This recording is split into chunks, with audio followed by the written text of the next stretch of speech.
Up tonight, a daring rescue in the Farmington River. A kayaker found himself stranded on a bridge in the middle of the water.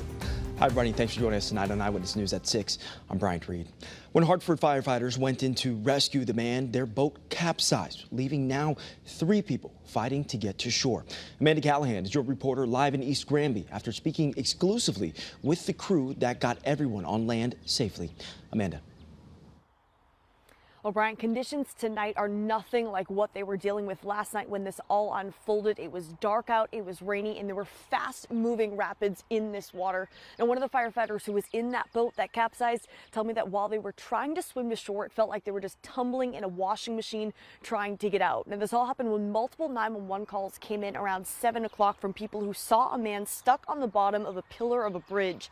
Now, the man was kayaking with a woman when they both found themselves inside the water.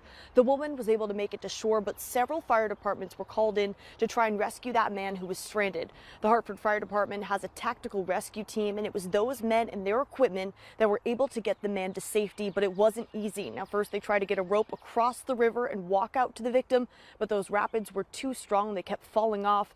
Then they put 2 firefighters onto that rescue boat. Now, they were able to reach the bridge and get the man onto the boat safely, but as they were making it over to the shore, their boat twisted and capsized, sending all 3 of them into the dangerous waters.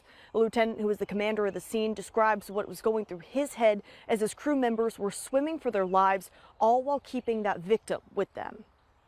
What's going through my head is I hope that they're safe. I'm ordering 2 guys to put themselves in danger and go in the middle of the Farmington River in the worst conditions possible. They had the victim.